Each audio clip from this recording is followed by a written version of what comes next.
saya masih ingat terakhir waktu pas dia cabut untuk yang di Ratu Ulernya di sini, saya masih istighfar,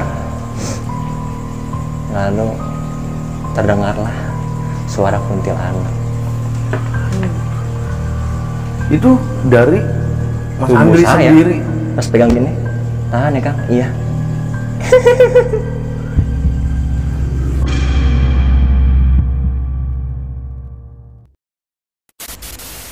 Assalamualaikum warahmatullahi wabarakatuh. Balik lagi sama gua Febri Riot di channel Tentang Mereka. Kali ini coy, gua kedatangan nih seorang narasumber. Beliau ingin berbagi cerita kisah horornya waktu perjalanan pulang ke kampung halamannya. Oke, kita kenalan dulu sama narasumber kita yang satu ini. Selamat malam Mas.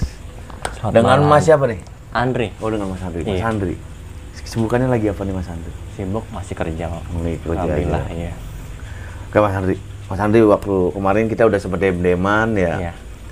Mas Andri ingin berbagi cerita di channel kita ya. Itu cerita waktu perjalanan ke kampung halaman. Kampung halaman. Bisa diceritain Mas Andri sedikit ceritanya? Jadi pada saat itu sih intinya sih saya bertemu dengan Ratu Ular. Ratu Ular.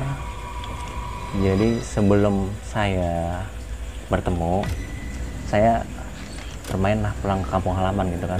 Dan saya cuti. Dan saat itu saya main ke sebuah tempat namanya Situ Gede. Oke, tahan dulu Mas Andri ya. Oke, buat teman-teman jangan lupa dukung terus channel ini dengan cara like, share, komen, dan subscribe. Dan buat kalian yang belum subscribe, ayo subscribe channel ini. Dan jangan lupa aktifin notifikasi loncengnya biar kalian nggak ketinggalan cerita-cerita horor selanjutnya. Nah, satu lagi nih, buat kalian yang ingin berbagi cerita di channel ini, kalian bisa langsung DM ke Instagram kita, link ada di bawah. Nggak perlu lama-lama lagi, langsung aja kita ngobrol bareng.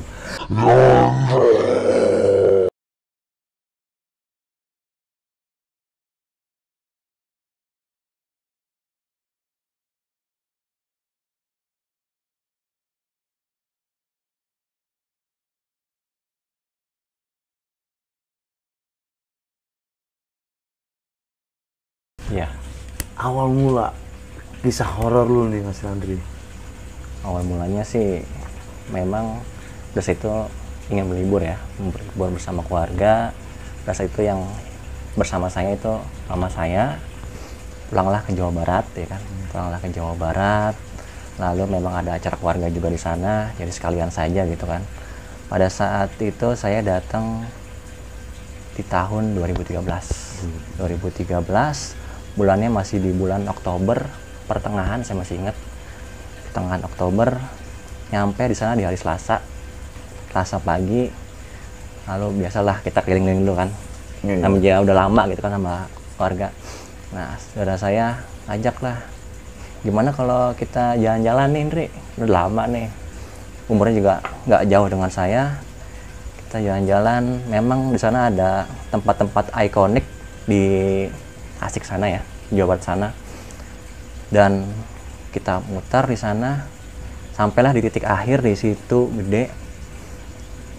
Tetapi saya tidak lewat dari yang biasanya. Biasanya kan kalau tiket di depan nih, Oh, iya. karena memang yang bawa motornya itu ibaratnya akamsi, ya kan. Kita lewatnya belakang, lewat belakang. Berarti pakai orang dalam gitu ya. Yang dalam. Dan itu waktu tempuhnya dan jarak tempuhnya itu bisa dibilang lama dan ibaratnya ekstrim karena harus melewati sawah, gunung gitu kan. Lembah juga ibaratnya, lembah juga ada. Dan sampai di tempat karena memang sudah sampai sore gitu kan, mendekati maghrib lah gitu. Mendekati maghrib sudah sampai tempatnya, memang luar ekspektasi saya. Yang namanya Situ Gede, oh Situ Gede berarti situ tapi memang gede kali gitu ya. Oh iya, karena namanya Situ Gede ya, bener-bener. Nyampe indah sih tempatnya, bagus gitu kan, view-nya juga bagus. Tapi yang disayangkan pada di tahun itu ya, di tahun itu mungkin banyak tempat pemujaan atau juga tempat, mohon maaf ya, esek-esek. Oleh oknum-oknum. Iya, ya. oleh oknum. Jadi saya bilang tempatnya juga itu memang kotornya itu sampahnya banyak gitu, berserakan di mana. Dan saya bilang pada saat menginjakan kaki di sana, saya bilang ke saudara saya, kok tempatnya kotor ya? Kotornya bukan berarti tempat yang tadi saya bilang ya, kotor memang sampah gitu kan, sampah. Ya dari wisatawan lain gitu ya. Iya. Menurut saya sih ini harusnya dijaga gitu kan, harusnya dijaga tempat sebagus ini, kenapa harus dikotorin gitu kan. Walaupun memang ada beberapa orang yang di sana tugas pembersihnya ada gitu kan. Tapi menurut saya sayang aja gitu. Toh ibaratnya saya aja yang lahir di Tasik ini, di Jawa Barat ini, senang gitu. Dan harusnya kalau kita sadar lingkungan gitu kan, lebih baik sadar lingkungan. Setelah kita foto-foto selesai, terus juga pas akhir kita lihat jam juga, nih waktunya kayak udah nggak mendekati maghrib nih, lebih baik kita pulang aja Nri, takutnya maghrib terus nanti hujan, ada acara buat itu juga apa, ngajian di rumah. Sampailah di rumah, ngajian selesai. Nah, biasalah kita pengajian, lalu makan, tidur ya kan. Nah, pas jam 12 lewat 5 menitan lah, mulailah saya mimpi bertemu dengan ratu ular itu. Ratu ular jadi setengah manusia, di atas cewek cantik, bawahnya lagi naga ular, kayak yang di film-film mirip gitu. Tapi memang ibaratnya ini antara ini bener atau enggak gitu kan, karena setengah sadar ataupun sadar tuh kayaknya ini gua ketemu apa enggak sih gitu kan. Dan pada saat itu memang si ratu ularnya tuh seperti melilit ke badan pada saya. Setelah melilit, lalu dia memberikan nomor di jidatnya, 4 nomor. Kita pasangin. Lanjut Mas Andri. Jebol masih. Tapi saya waktu itu yang saya masih ingat sampai sekarang, saya bisa menyebutkan 4 angka itu, tapi sekarang saya udah lupa. Mungkin ya itu kuasa Allah mungkin ya, karena memang ibaratnya kalau untuk yang pasang hal itu kan baik juga ya kan. Jadi kalau misalkan saya pasang mungkin jebol kali ya. Bandar yang jebol. 4 angka ya kan. Setelah selesai lalu keluar angka cahayanya itu, berubahlah dia jadi ular. Hampir saya kayak dimakan gitu kan, hidup-hidup. Oh itu langsung yang sosok wanita itu langsung berubah jadi ular. Full ular. Makan kayak makan orang aja gitu kan. Terus saya kebangun, baca-baca. Udah setelah itu saya nggak bisa tidur sampai azan subuh, sholat biasa. Dan anehnya setelah itu barulah seperti saya menjadi ular. Ular kan kalau mau makan dia harus keluar dulu kan. Kalau udah dapat makan, udah kenyang, pulang lagi kan. Mirip seperti itu. Ada tim saya juga begitu. Oh, ada. Kalau lapar dia keluar dulu nyari warteg terdekat. Kalau di rumah nggak dimasakin. Oh, nggak ada. Iya. Jadi seperti itu, saya lapar, keluar kamar, makan, baru masuk lagi ke kamar. Nah, kejadian anehnya setiap maghrib ataupun isya, saya merasakan setengah badan saya tuh sakit. Ya itu mungkin sebelumnya kan saya dililit tuh sama dia. Dililit. Iya merasa sakit aja dari sini sampai, mohon maaf nih ya, sakit gitu. Ya seperti kita dililit sama piton aja gitu kan, merasa sakitnya. Berasa berarti Rabu malam Kamis, mulainya berarti Kamis paginya langsung saya bilang ke mama dan diantar sama saudara ke dokter. Dokter diagnosis ini sehat-sehat aja, mungkin capek aja kali kan, mungkin dari Jakarta ke sini gitu kan, habis Healing, jalan-jalan, healing, iya, ya, healing. jalan-jalan. Terus saya lihat resep buat obatnya, ini mah buat batuk pilek sama radang, biasa gua minum. Sumeng ya. Sumeng lah ternyata. Udah minum, kok nggak ada perubahan ya. Kamis udah lewat, Jumat udah lewat, dan setiap hari tuh rasa sakitnya tuh setiap mau maghrib ataupun isya. Oh, ada jam-jamnya itu, Mas. Tapi kalau pagi enggak, Normal aja. normal aja. Tapi di kamar Heeh. selonjoran aja, ya kayak ular aja lah, habis makan ya pulang lagi. Itu rutinitas setiap Begitu. Jumat lewat, Sabtu kata saya bilang gini, mah kayak udah nggak kuat, karena memang panas banget badan, panasnya. Hawanya panas atau Memang dipegang sama tuh mama saya panas, seluruh badan tuh panas. Mama saya panik, kira ini gimana nih, apa harus ke dokter lagi, apa diurut aja. Kata saya bilang diurut aja deh, kata saya, karena kan sakit badan gitu kan. Urut, nah panggillah Kang Urut. Setelah dipanggil Kang Urutnya, nah Kang Urutnya nanya ke saya, megang di telapak sini, megang, maaf Kang, ini habis dari mana, terus ini udah kerja atau gimana, katanya. Saya bilang udah kerja, saya bilang di Jakarta. Ini kayaknya ini kiriman atau gimana ya, tanya. Oh, sebelumnya sih saya main dulu Kang, main dulu ke Situ Gede. Aduh, kata dia, Situ Gede, bener? Iya bener. Ini mah yang ngikutin bukan semalam makhluknya, katanya. Ini ratu ular, ya kan? Ratu ular yang ngikutin. Ratu ular.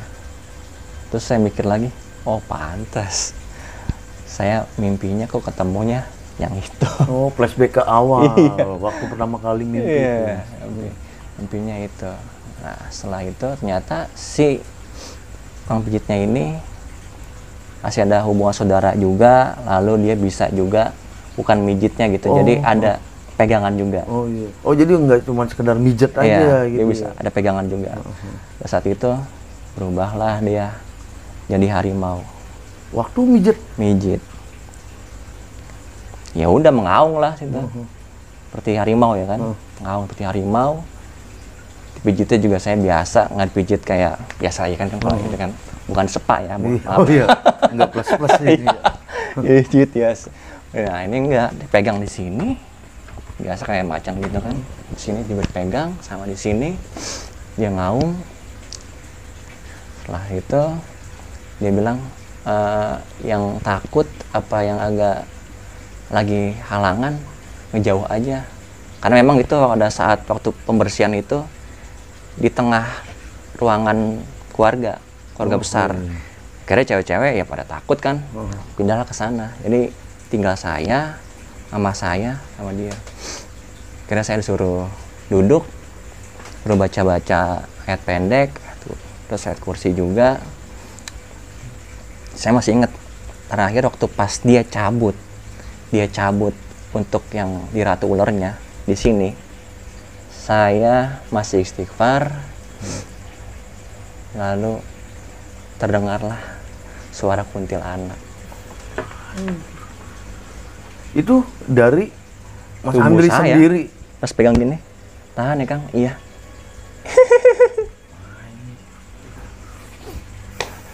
Lanjut, Mas. Makanya saya juga, ini di luar nalar sih, bisa dibilang. Tapi itu sadar itu, Mas Andri itu. Sadar, tapi iya kan namanya juga ibaratnya nggak kekontrol gitu iya, ya. bunyi sendiri. Iya, bunyi sendiri. Spontan aja. Setelah bunyi keluar, terus kakak mama saya datang, katanya, udah selesai, udah. Tapi yang saya takutin nanti si tukang pijit ini pasti diteror, pasti gimana pun juga, karena si ratu ular ini suka sama saya. Ya mungkin namanya juga saya tinggi mungkin ya, tinggi, terus juga dia suka karena perawakan ataukah memang ada hal yang lain dari diri saya nggak tahu kan. Pokoknya namanya dia makhluk halus ya kan, pokoknya kriteria gue banget lah gitu. Kira takutnya si tukang pijit ini kena juga. Udah sembuh, sudah keluar keringet, minum obat dulu, vitamin biar segar karena besok itu hari Senin udah harus pulang karena pembibitan gitu. Di hari Minggu saya istirahat, lalu Minggunya malam saya pulang ke Jakarta. Nah, pada saat perjalanan di bus di teror lagi Menuju Jakarta. Kalau nggak salah itu masih daerah Bandungan lah, daerah Bandungan. Diteror lagi, masih dengan ya mungkin karena memang dia kan ratu. Iya. Pasti kan ada Sosok penguasa ya. Iya kan, sosok penguasa. Pasti ada bawahannya dong. Nggak mungkin dia lagi kan. Iya. Nah, ya utuslah itu pada saat itu dua makhluk seperti apa ya, lintah lah, tapi besar banget, nempel di pundak saya dua. Itu dalam mimpi lagi ketemunya. Jadi dalam perjalanan itu Mas Andri tidur gitu? Tidur. Terus kebangun, cerita lah ke mama saya. Dan memang karena Bandung udah deket dong, Jakarta kan. Sampai rumah lemes, cerita ke almarhum bokap. Sama bokap juga marah-marah akhirnya karena kok nggak cerita. Nangis juga akhirnya. Setelah sampai rumah pas azan subuh sama juga mengalaminya. Kalau sana kan sakit badan kan, sini panas ya. Seluruh badan. Kira dikasih waktu pas di sana dikasih air yang setelah dibacain juga kan. Kira dipijit sama bapak saya bisa tidur tuh karena besoknya kan emang harus kerja. Apalagi kerjaannya ya pada saat itu memang bisa dibilang harus pagi-pagi gitu kan. Sampai di kantor dengan wajah lemas seperti orang sakit, putih, semuanya putih banget, lemes. Kondisi nggak fit, lah. Sampai udah layanin nasabah, lalu ketemu security. Kenapa Mas Andri habis pulang gini. Ih, pegang tuh tangan sama ini. Panas banget loh. Kenapa? Tempelan. Kok bisa? Cerita, dia bilang gini, tapi nggak tahu nih masnya ini manjur apa enggak. Saya juga punya ada pegangan, kata dia. Cobalah sama dia punya keris segini, dia baca baru mau megang gini, enggak deh mas, nggak berani. Terlalu berat,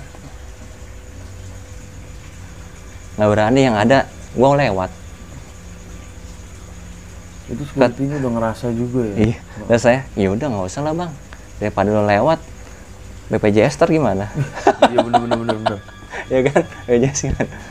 Apalagi ya udah berkeluarga, udah nggak usah lah. Gue selonjoran aja deh. Ntar di bokap gue datang ke sini. Ya. Pulang dengan keadaan lemes. Kira dibacaan dari Tasik, minum air lagi, hilang lah tuh. Oh, dua lintah itu. Selama itu masih kontek-kontekan sama keluarga yang di Tasik. Iya, karena kan bagaimanapun juga ibaratnya ini orang jarang gitu pulang kampungnya. Kok pas pulang kampung malah begini? Iya, dikasih surprise gitu.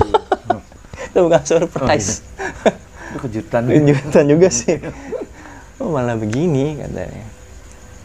Ya merasa bersalah juga gimana, tanggung jawab juga. Karena dia bilang ide gini, gimana kalau kita ini aja lah, potong kambing apa gimana? Kata nyokap saya, udah nggak usah lah, kita kan masih ada Allah. Buat apa kita sholat, buat apa kita berdoa kalau masih ibaratnya mau diperalat sama makhluk kayak gitu kan. Ya udah, kita doa lagi. Kira hilang. Setelah beberapa saat kemudian, ya hampir 2 mingguan lah, 2 mingguan nggak ada lagi tuh. Nah, malam Jumat mimpi dengan datangnya sosoknya bola api. Masih di dalam mimpi. Dalam mimpi lagi, bola api. Kan kalau bola api, kalau yang di film-film nih ya, itu kan dari jauh kan gede tuh, terus baru kecil. Nah kalau ini dari jauh tuh udah kecil tapi udah kelihatan saya. Kok ada bola api gitu kan? Mau ngapain ini? Terus ke saya, buar. Terus saya langsung bangun tuh saya. Ya Allah, kenapa ini? Tapi pada saat itu ada, jadi misalkan bola api, ini ada sosok putih. Jadi ngadu gitu, benturan langsung. Nah, saya kaget, terus agak panas juga badan. Saya langsung bangun, baca-baca. Ya nggak bisa tidur sekitar 2 jaman lah, karena kaget juga, karena ini apa dari dia lagi gitu kan, nggak mau ngelepasin saya gitu kan. Berarti cinta mati gue loh gitu loh ya kan. Iya. Kita nggak tahu kan, namanya makhluk kayak gitu kan. Nah setelah itu saya cerita lagi kan, kata ibu saya, jangan-jangan itu lagi Ndri. Udahlah, bismillah aja saya bilang. Kalau besok sakit berarti ya kayak gitu lagi saya bilang kan. Kalau enggak ya udah berarti sehat saya bilang. Besok lah berganti hari pagi, alhamdulillah sehat. Terus saya cerita langsung ke keluarga yang di Tasik. Oh berarti udah, berarti bener Ndri, itu mah yang cahaya putih itu keluarga. Masih ada dari keturunan. Ya udah, alhamdulillah setelah itu hampir dari kurun waktu itu kurang lebih sebulan 7 hari lah baru bener-bener lepas. Udah normal kembali. Normal kembali.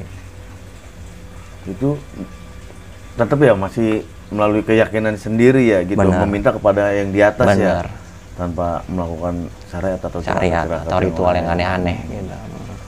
Nah Mas Andri, mungkin gua sedikit nih mau nanya nih. Iya. Karena dari cerita lu ini pertama semua ini terjadi berawal dari mimpi ya. Mimpi. Di mimpi dan di kejadian nyata lu itu hanya merasakan badan lu sakit gitu ya. Iya. Ya mungkin dari segala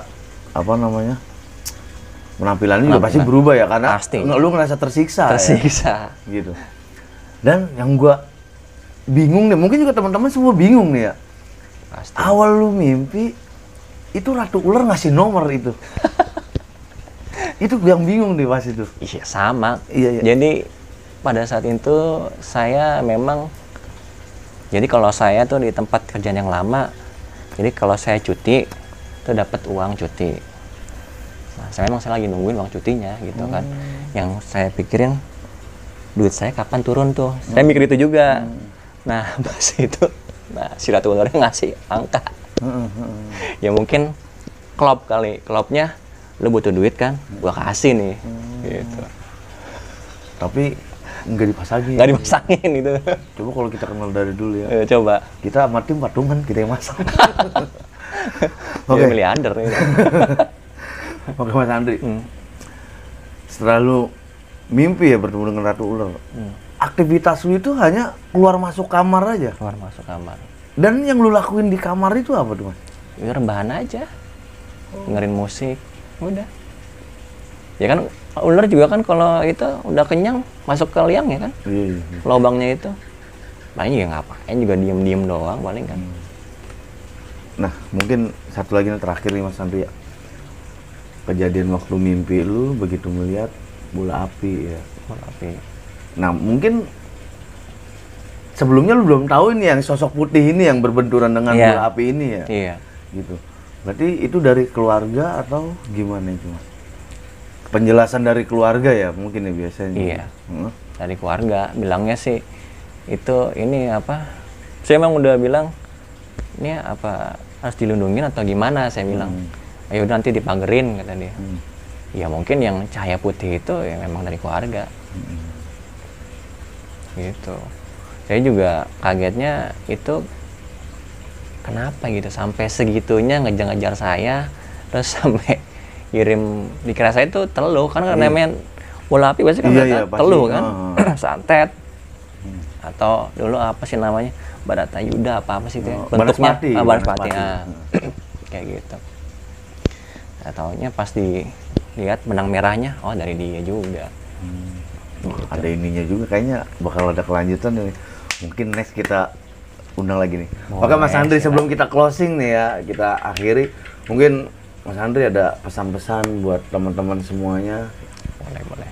Kalau dari saya tetap kalau misalkan berkunjung ke situs ataupun tempat wahana, kalau kita sebagai pendatang tetap permisi, tetap menjaga adab kita, dan kalau misalkan kita mau buang sampah, buanglah pada tempatnya ya kan.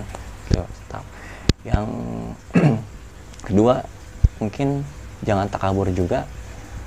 Jangan takabur, misalkan di tempat itu sebagai tempat petilasan atau gimana, tetap kalau kita memang sudah beragama, lebih baik meminta, berdoa pada Allah. Gitu aja. Oke, Mas Andri, sekali lagi terima kasih Mas Andri sama-sama. berbagi ceritanya. Mungkin di next yang tadi itu tuh kelanjutannya, nanti mungkin kita bikin part 2. Boleh. Oke, sehat selalu Mas Andri, panjang umur dan sukses juga untuk amin. Salam untuk keluarganya. Terima kasih. Oke, gimana tuh teman-teman cerita dari Mas Andri yang pasti bikin bulu kuduk merinding ya, karena semua berawal dari mimpi. Emang segala sesuatu itu emang dari mimpi yang harus kita wujudkan. Tapi kali ini konsepnya beda. Oke, buat teman-teman ingat, ambil sisi positifnya, buang jauh-jauh sisi negatifnya. Dan satu lagi, kalian harus yakin bahwa kita hidup berdampingan dengan mereka. Gua Febri Diot undur diri. Assalamualaikum warahmatullahi wabarakatuh.